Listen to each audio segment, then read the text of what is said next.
Chapter 14. In London. My younger brother was in London when the Martians fell at Woking. He was a medical student, working for an imminent examination, and he heard nothing of the arrival till Saturday morning. The morning papers on Saturday contained, in addition to the lengthy special articles on the planet Mars, on life on the planets, and so forth, a brief and vaguely worded telegram, all the more striking for its brevity. The Martians, alarmed by the approach of a crowd, had killed a number of people with a quick-firing gun, so the story ran. The telegram concluded with the words, "Formidable as they seem to be, the Martians have not moved from the pit into which they have fallen, and, indeed, seem incapable of doing so. Probably this is due to the relative strength of the Earth's gravitational energy." On that last text, their leader-writer expanded very comfortingly. Of course, all the students in the Crammers biology class, to which my brother went that day, were intensely interested, but there were no signs of any unusual excitement in the streets. The afternoon papers puffed scraps of news under big headlines. They had nothing to tell beyond the movements of the troops about the common, and the burning of the pine woods between Woking and Weybridge until 8. Then the St. James Gazette, in an extra special edition, announced the bare fact of the interruption of telegraphic communication. This was thought to be due to the falling of burning pine trees across the line. Nothing more of the fighting was known that night, the night of my drive to Leatherhead and back. My brother felt no anxiety about us, as he knew from the description in the papers that the cylinder was a good 2 miles from my house. He made up his mind to run down that night to me, in order, as he says, to see the things before they were killed. He dispatched a telegram, which never reached me, about 4 o'clock, and spent the evening at a music hall. In London also, on Saturday night, there was a thunderstorm, and my brother reached Waterloo in a cab. On the platform, from which the midnight train usually starts, he learned, after some waiting, that an accident prevented trains from reaching Woking that night. The nature of the accident he could not ascertain. Indeed, the railway authorities did not clearly know at the time.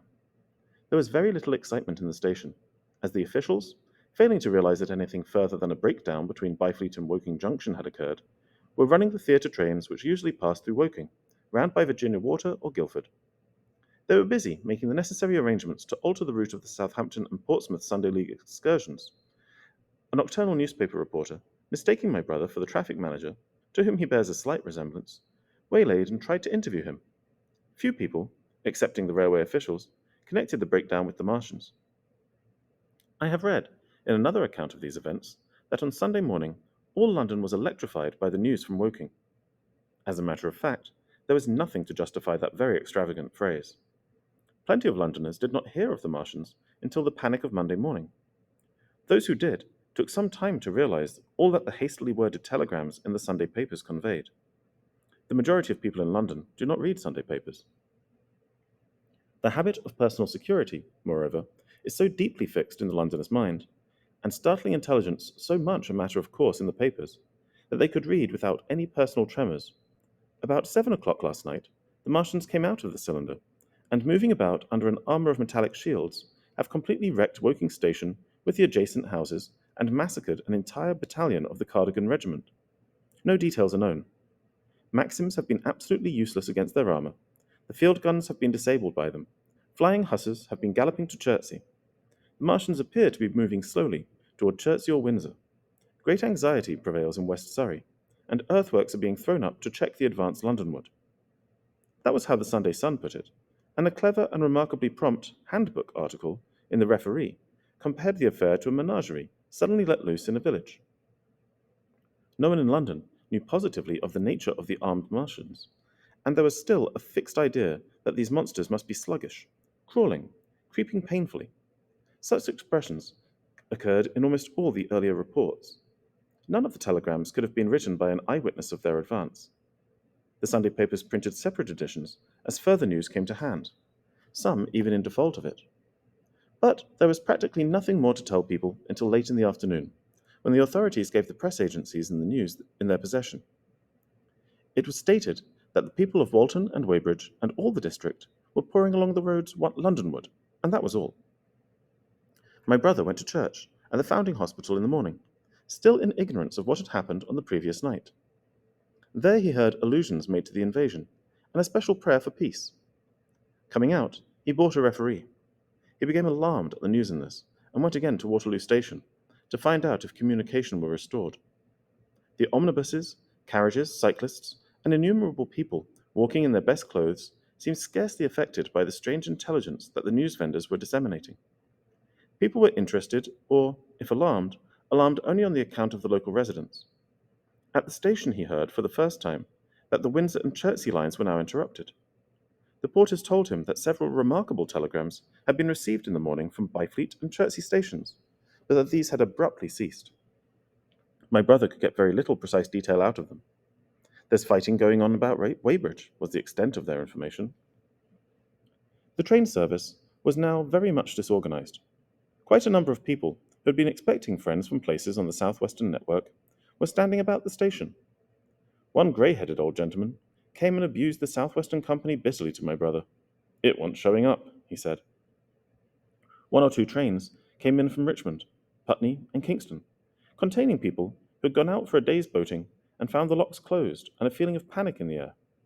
A man in a blue and white blazer addressed my brother, full of strange tidings. There's hosts of people driving into Kingston in traps and carts and things, with boxes of valuables and all that, he said. They come from Molesley and Weybridge and Walton, and they say there's been guns heard at Chertsey, heavy firing, and that mounted soldiers have told them to get off at once because the Martians are coming. We heard guns firing at Hampton's Court Station, but we thought it was thunder. What the dickens does it all mean? The Martians can't get out of their pit, can they? My brother could not tell him. Afterward, he found that the vague feeling of alarm had spread to the clients of the Underground Railway, that the Sunday excursionists began to return from all over the southwestern lung, Barnes, Wimbledon, Richmond Park, Kew, and so forth, and at unnaturally early hours. But not a soul had anything more than vague hearsay to tell of. Everyone connected with the terminus seemed ill-tempered. About 5 o'clock, the gathering crowd in the station was immensely excited by the opening of the line of communication, which is almost invariably closed between the southeastern and southwestern stations, and the passage of carriage trucks bearing huge guns and carriages crammed with soldiers. These were the guns that were brought up from Woolwich and Chatham to cover Kingston.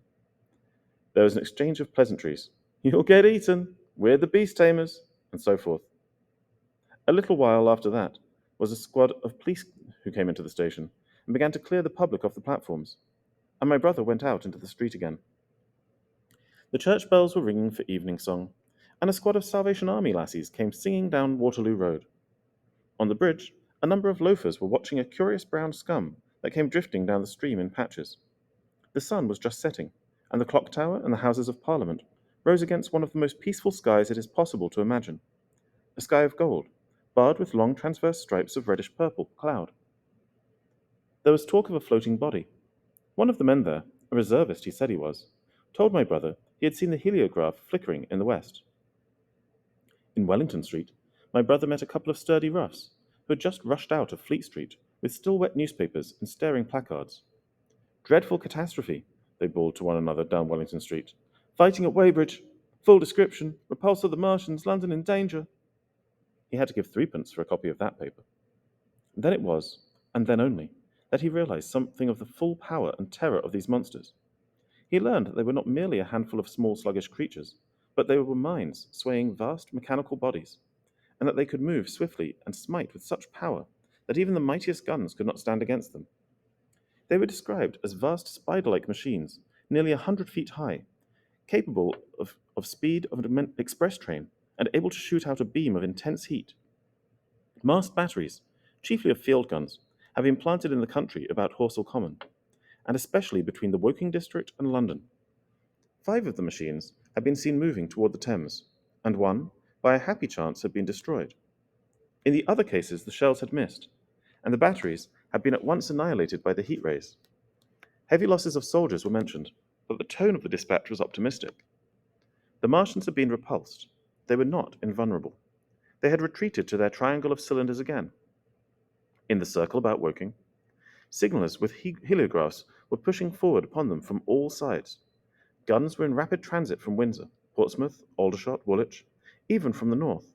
Among others, long wire guns of 95 tons from Woolwich. Altogether, 116 were in position or being hastily placed, chiefly covering London. Never before in England had there been such a vast or rapid concentration of military material. Any further cylinders that fell, it was hoped, could be destroyed at once by high explosives, which were being rapidly manufactured and distributed. No doubt, ran the report, the situation was of the strangest and gravest description, but the public was exhorted to avoid and discourage panic. No doubt the Martians were strange and terrible in the extreme, but at the outside there could not be more than 20 of them against our millions. The authorities had reason to suppose, from the size of the cylinders, that at the outside there could not be more than 5 in each cylinder, 15 altogether, and one at least was disposed of, perhaps more. The public would be fairly warned of the approach of danger, and elaborate measures were being taken for the protection of the people in the threatened southwestern suburbs. And so, with reiterated assurances of the safety of London and the ability of the authorities to cope with the difficulty, this quasi-proclamation closed. This was printed in enormous type on paper so fresh that it was still wet, and there had been no time to add a word of comment. It was curious, my brother said, to see how ruthlessly the usual contents of the paper had been hacked and taken out to give this place. All down Wellington Street, people could be seen fluttering out the pink sheets and reading, and the Strand was suddenly noisy with the voices of an army of hawkers following these pioneers. Men came scrambling off buses to secure copies. Certainly this news excited people intensely, whatever their previous apathy. The shutters of a map shop in the Strand were being taken down, my brother said, and a man in his Sunday raiment, lemon-yellow gloves even, was visible inside the window, hastily fastening maps of Surrey to the glass. Going on along the Strand to Trafalgar Square, the paper in his hand, my brother saw some of the fugitives from West Surrey. There was a man with his wife and 2 boys, and some articles of furniture in a cart, such as greengrocers use. He was driving from the direction of Westminster Bridge, and close behind him came a hay wagon with 5 or 6 respectable-looking people in it, and some boxes and bundles. The faces of these people were haggard, and their entire appearance contrasted conspicuously with the Sabbath-best appearance of the people on the omnibuses. People in fashionable clothing peeped at them out of cabs. They stopped at the square as if undecided which way to take, and finally turned eastward along the Strand. Some way behind these came a man in workday clothes, riding one of those old-fashioned tricycles with a small front wheel. He was dirty and white in the face. My brother turned down toward Victoria and met a number of such people. He had a vague idea that he might see something of me.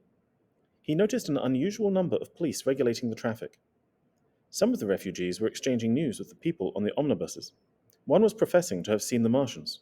"Boilers and stilts, I tell you, striding along like men." Most of them were excited and animated by their strange experience. Beyond Victoria, the public houses were doing a lively trade with these arrivals. At all the street corners, groups of people were reading papers, talking excitedly, or staring at these unusual Sunday visitors. They seemed to increase as night drew on, until, at last, the roads, my brother said, were like Epsom High Street on a Derby day. My brother addressed several of these fugitives and got an unsatisfactory answer from most. None of them could tell him any news of Woking except one man, who assured him that Woking had been entirely destroyed on the previous night. "I come from Byfleet," he said. "A man on a bicycle came through the place in the early morning and ran from door to door warning us to come away. Then came soldiers. We went out to look. There were clouds of smoke to the south, nothing but smoke, and not a soul coming that way. Then we heard the guns at Chertsey and folks coming from Weybridge, so I've locked up my house and come on." At that time, there was a strong feeling in the streets that the authorities were to blame for their incapacity to dispose of the invaders without all this inconvenience. About 8 o'clock, a noise of heavy firing was distinctly audible all over the Sound of London. My brother could not hear it for the traffic in the main thoroughfares, but by striking through the quiet back streets to the river, he was able to distinguish it quite plainly. He walked from Westminster to his apartment near Regent's Park about 2. He was now very anxious on my account, and disturbed at the evident magnitude of the trouble. His mind was inclined to run, even as mine had, on Saturday, on military details. He thought of all those silent, expectant guns, of the suddenly nomadic countryside. He tried to imagine boilers on stilts 100 feet high. There were 1 or 2 cartloads of refugees passing along Oxford Street, and several in the Marylebone Road. But so slowly was the news spreading that Regent Street and Portland Place were full of their usual Sunday night promenaders. Albeit they talked in groups, and along the edge of Regent's Park there were as many silent couples walking out together under the scattered gas lamps as ever there had been. The night was warm and still, and a little oppressive. The sound of guns continued intermittently, and after midnight there seemed to be sheet lightning to the south. He read and reread the paper, fearing the worst had happened to me. He was restless, and after supper prowled out again aimlessly. He returned and tried in vain to divert his attention to his examination notes. He went to bed a little after midnight, and was awakened from lurid dreams in the small hours of Monday by the sound of door knockers, feet running in the street, distant drumming, and a clamour of bells. Red reflections danced on the ceiling. For a moment he lay astonished, wondering whether day had come or the world had gone mad. Then he jumped out of bed and ran to the window. His room was an attic, and as he thrust his head up and down the street there were a dozen echoes to the noise of his window sash, and heads in every kind of night disarray appeared. Inquiries were being shouted. "They're coming!" bawled a policeman, hammering at the door. "The Martians are coming!" and hurried to the next door. The sound of the drumming and trumpeting came from the Albany Street barracks, and every church within earshot was hard at work killing sleep with a vehement disorderly tocsin. There was a noise of doors opening, and window after window in the houses opposite flashed from darkness into yellow illumination. Up the street came galloping a closed carriage, bursting abruptly into noise at the corner, rising to a clattering climax under the window, and dying away slowly in the distance. Close on the rear of this came a couple of cabs, the forerunners of a long procession of flying vehicles going for the most part to Chalk Farm Station, where the Northwestern special trains were loading up, instead of coming down the gradient into Euston. For a long time, my brother stared out of the window in blank astonishment, watching the policemen hammering at door after door and delivering their incomprehensible message. Then the door behind him opened, and a man who lodged across the landing came in, dressed only in a shirt, trousers, and slippers, his braces loosed about his waist, his hair disordered from his pillow. "What the devil is it?" he asked. "A fire? What a devil of a row!" They both craned their heads out of the window, straining to hear what the policeman was shouting. People were coming out of the side streets and standing in groups at the corners talking. "What the devil is it all about?" said my brother's fellow lodger. My brother answered him vaguely and began to dress, running with each garment to the window in order to miss nothing of the growing excitement. And presently, men selling unnaturally early newspapers came bawling into the street. "London in danger of suffocation! The Kingston and Richmond defences forced!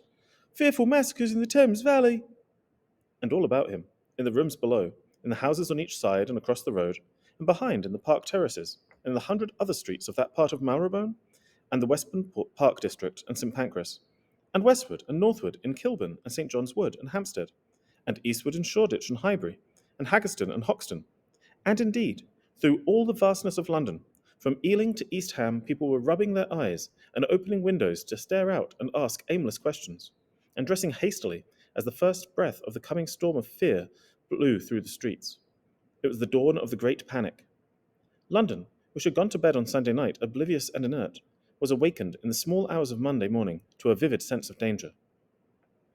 Unable from his window to learn what was happening, my brother went down and out into the street, just as the sky between the parapets of the houses grew pink with the early dawn. The flying people on foot and in vehicles grew more numerous every moment.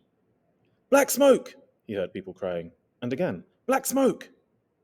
The contagion of such unanimous fear was inevitable.